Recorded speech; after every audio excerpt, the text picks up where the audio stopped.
In this episode, the Erie HOBO is in the middle of the Rideau Canal system. We'll be talking about Burritts Rapids, the Nicholsons, Clowes, Merrickville locks, Kilmarnock, Edmonds, Old Slys, and finally Smith Falls. In the summer of 2024, we did a loop, or almost a complete loop, of the Golden Triangle in our 1971 HOBO houseboat, which is the namesake of the channel. We started in Montreal, went to Ottawa along the Ottawa River. This portion right now is days 10 and 11 of our 21-day trip, presently on the Rideau Canal. Subsequent to that, from Kingston, we went through the Thousand Islands and up to Cornwall. And we will be posting those episodes after this one. We had arrived the previous afternoon at Burritts Rapids, and you can see we were on a dock that was fairly full. A number of these people were traveling onward south to Kingston way with us. Some were turning back to Ottawa. Some were just staying there to hang out and camp. This was the July 3rd that we woke to, and it was still really like the long weekend or the beginning of a holiday for many people. For contrast, here are some pictures taken several months later in October of 2024, and you can see the colors. And at that point, the Rideau waterway is closed. Well, there were 3 or 4 of us who went through Lock 17 and rose up to the next level. The next obstacle was a manually operated bridge. The lock staff normally go and open if you require it. We did not require it. There was enough clearance, as you can see. Then we went onward and exited the canal cut that had been made through the mainland to create this lock. So now we're exiting the cut, and the cut literally is a cut. It's a canal cut through stone and through the mainland portion. If you look here, you can see in red, that's our path from the lock through the bridge, and then we're passing out what looks like the end of a long, narrow island. The blue is the river now flowing over a dam and held back, and then through some rapids and back down towards the Ottawa River. So the cut actually created the island. So 4 of us just came out of the Burritts Rapids locks, and we're the smallest and actually the slowest in general. The other 3 boats are ahead. They'll go on to the next locks, which are the lower Nicholsons and then the upper Nicholsons. And generally, we are the smallest. We can maneuver into whatever spot is left for us. We let the big guys do their maneuvering. We're more maneuverable. The Nicholsons are a pair of locks that share the same long canal cut. They are spaced out a couple hundred yards. So the lower Nicholson, Lock 18, is lower in level. It raises you up to an intermediate narrow canal. Then you transit the canal to the upper Nicholson, Lock 19, and then you go up, and then you have a last little bit of canal to get out of the cut and back to the normal river course. And there's a dam associated with it. As always, on the other side of the island, it maintains the level in the upper Nicholson area. Well, just a short 200 yards later, we have Clowes, lock number 20. The dam is right beside the very short cut that leads to that lock. You can see it on the left, and the lock is on the right. Clowes lock, mid-October. The colors have changed, and of course it is closed for the season. Here's a view of the dam beside the lock. Also a view looking back towards the upper Nicholsons. You can see it's not very far at all. Then we have just the lock itself, typical lock. The colors are really nice this time of year. The canals are a National Historic Site. Actually, there are many sites, but they call it a site. Each one has history. You can pause and look at this if you wish. One other thing you can do to research a lot of the interesting history of the canal is look online for a free copy to print of Watson's Visitor's Guide to the Rideau Canal. It has information for touring by car, also by boat, has all sorts of valuable information as far as navigation. It's got history. I highly recommend it. Watson's Guide. He's a Canadian who's done it as a service to the community. 30 minutes later, next stop is Merrickville, and it is a necessary stop. It is a great place to stop for lunch, to visit, to sightsee. It would be a great place to stay the night. We passed through to go on to Smiths Falls, but it is a good stop. It's a very nice town. It has an industrial history and is still a pretty lively town and a very pretty town. This aerial view shows the original island in the middle of the river, and then a long, skinny island was created when the cut was put in for the locks. We passed through Lock 21, Lock 22, then there's the swing bridge with a height of 9.5 feet. I think they swung it for the other boats. We wouldn't have required it. But right after that is Lock 23, and then there is the town dock where we tied up so that we could explore the downtown area, have something to eat, and also go over and have a look at the industrial ruins on the island in the middle of the original river. The town dock just above Lock 23 is right at the downtown. There is the tourist information and washroom, importantly, right available there. Also, the blockhouse, a defensible blockhouse, had a military function to guard the locks and works. Then our next real order of business, the first order of business really, was to go and get something to eat. And just right by the dock, there was a nice little restaurant. I also walked downtown and got some gasoline, used the dolly, and filled up. Actually, a correction. Second order of business was getting some gelato and some coffee. Gasoline was later. We crossed the bridge across the canal itself, and then there is a weir, a little waterfall level control there, and we were onto the island itself to see the works. On the far side of the island is a power weir where there is actually a power plant, and you cross over to mainland on the west side. At the time the canal was being planned and constructed, there were many mills throughout the river system, and many of them, because of the changes of water level and so on, their mills were forced out. They were either bought out or else made inefficient, and they had to give it up because the water levels changed. That was not the case here in Merrickville. The mill worked just fine. It was integrated with the lock system, and industry flourished here in Merrickville. We departed Merrickville. We went through the remainder of the cut to the south, and we opened up into wider waters of the river. We traveled about an hour and 20 minutes before we got to our next destination. At Kilmarnock, they put a cut across the tip of a peninsula and created an island in doing so, and it made a location for Lock 24. At this lock, there is a swing bridge, manually operated. The guy just pushes on it, and it's so well balanced, just you push it, and it rotates 90 degrees out of the way, and you get through and into the lock. Leaving the lock, it's a very narrow cut. You've got to watch out for other larger boats because you'd have to lay aside, or the person wanting to come in would have to lay aside while you went through. It's pretty narrow, and they caution that it's a rock cut, so you stay in the channel. After Kilmarnock, the river opens up wide, and it's about an hour to get to Edmonds Lock. Well, according to the map, here's Merrickville, and we got to Kilmarnock, and as far as Edmonds, that's where we made the decision. We weren't going to press on for Smith Falls based on the time, and Edmonds was a good place to stop and stay. This is Al and Monica on Teckle, I believe. Sorry if I got that wrong.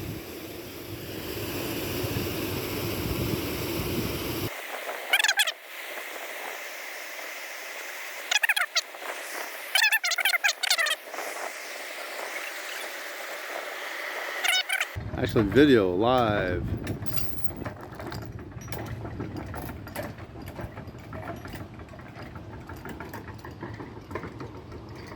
And the gates are opening to exit Edmonds Lock upstream.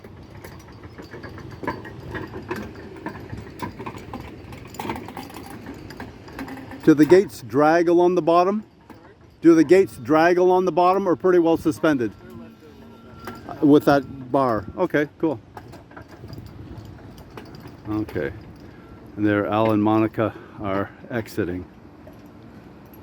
This boat showed up at the end. He was actually going the opposite way, I believe. I did get a little tour of it. It was very interesting to see the hydraulic controls. We did a tour of the area looking at the dam, and we saw turtle nests. We didn't know what it was at first, but we asked them. The lock master said, yep, anytime they see a turtle nest, they protect it. And when we went back in the fall, the turtle nest, there was no evidence of it. The grass had grown over it even. The funniest thing was to see the geese. We'd never seen so many geese, and they're all coming in single file. Tons of geese. The one little group approached, and the other ones all are coming offshore, making a big flotilla going the other way. So they might be different clans. They're not joining together. They're not joining. It's the morning of day 11, the 4th of July. The geese are back on land, and they're enjoying the grass, and they're doing their job on the grass, fertilizing it too. We departed Edmonds Lock at 8:40 in the morning. 20 minutes later, we were at the Old Slys Lock 2627 double lock. Al and Monica and their Hunter 26 sailboat, they led us there, and we waited at 9 a.m. for the lock to open. The trip on the way was so calm. You can see by the reflection in the water just how calm it was. It's really nice to get out in an early morning like this. Old Slys is a double lock, and as we approach it, pay particular attention to the stillness of the water and the reflections. That's just amazing. There's a train bridge here just before the lock station. It's actually not a bad place to stay here at night, except for the train bridge. And that's one reason also we stayed back at Edmonds rather than going on. They said it can be kind of noisy. There's going to be a couple freight trains during the night, and the rumble is going to wake you up because you're going to be parked right pretty close to the bridge. Old Slys Lock, getting ready. The flag's going to go up. We've got the road bridge that rotates, and we've got here the locks here. There's a train bridge. It was recommended we don't stay here because we hear the train all night. We heard it from where we were, but it was a nice quiet in the distance, kind of relaxing. So it's a double lock here. Monica is conning tackle into the Edmonds, sorry, not the Edmonds, the Old Slys Lock. Okay, Old Slys, they open the gates, and they also have to open the bridge. So the draw bar just came down, the bells went ding, ding, ding. They've got traffic lights there. So hand crank the doors, but I believe the bridge, the swing bridge, is electric. You can see the pivot is right there. So that's going to pivot out of the way. That's cool. Okay, so the lock official there is riding the bridge around, the operator. Yeah. Okay, we got to get ready to take off. We're through the bridge and on our way to Smithville. 1 mile to go. There's the water tower in sight. Smithville is centered on the waterfront. It was a train center. In fact, there's a train museum there, but that's where the water transportation and the rail transportation met. So Smithville grew. Leading into Smithville, we'll be taking what's called the combined lock, 29A. It replaced 3 previous locks, and it lifts an enormous amount, 26 feet, I believe. Here's the boil. It was interesting when it first, or startling when it first erupted and was a little shallower, but we've got the vents, not the vents, but the, we're filling from there. After this lock, Monica and Al continued on towards Kingston, passing through Smith Falls, whereas we stayed the night in Centennial Park. Okay, you can see where the lock is. That's the straight through path that was dug. And then you see the loop around, which I believe was the original river. and it now ends in a dam, but along that loop would have been all the mills, and the mill power was exploited there.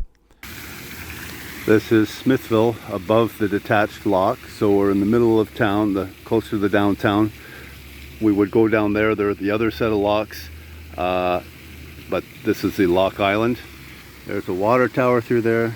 We're just parked here for the night. We'll have the sound of waterfall fountains. There's the lock where we came from, and we came around the corner. So this is a really beautiful setting. So we're going to explore the town today. That's the detached, what they call detached lock 29A.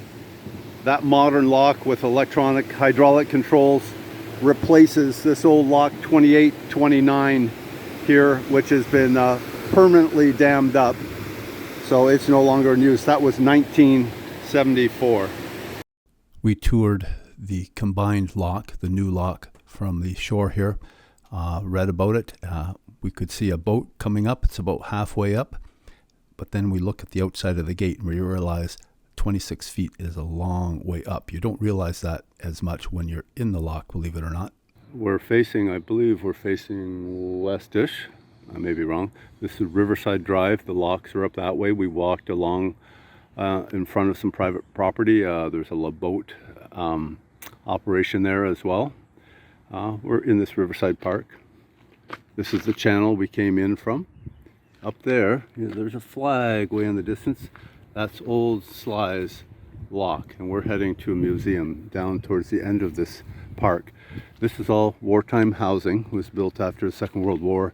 Special grants, and there were incentives for communities to build to allow the permitting of this, and I think loans and so on for veterans.